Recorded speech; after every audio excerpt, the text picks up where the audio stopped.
കഴിഞ്ഞ ദിവസം നമ്മൾ ഇരിങ്ങൽ ക്രാഫ്റ്റ് വില്ലേജിട്ട് പട്ടയമേള നടക്കുന്നുണ്ടായിരുന്നു. എനിക്കും പട്ടയ അപ്ലൈ ചെയ്തിട്ട് കിട്ടായതുകൊണ്ട് നേരെ ഞാൻ അങ്ങോട്ട് പോയി. ബഹുമാനപ്പെട്ട കളക്ടർ അവിടെ ഉണ്ടായിരുന്നു, അതുപോലെ തന്നെ കൊയിലാണ്ടി ചെയർപേഴ്സൺ അവിടെ ഉണ്ടായിരുന്നു.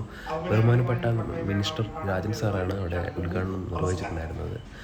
അതിനുശേഷം വിളക്കുകൾ തെളിയിക്കൽ ചടങ്ങുകളൊക്കെ അവിടെ നടന്നു.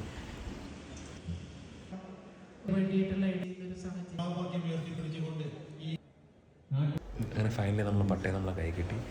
ഇതിൻ്റെ അണിയറപ്പുറത്തേക്ക് ഒരുപാട് നന്ദിയുണ്ട്. കാരണം നമ്മളെപ്പോലത്തെ ആളുകൾക്ക് കുറച്ചുകൂടി ഹസിൽ ഫ്രീ ആയിട്ട് ഇങ്ങനെ സർട്ടിഫിക്കറ്റ് കിട്ടുക എന്നുള്ളത് ഭയങ്കര വലിയ നല്ല കാര്യമാണ്.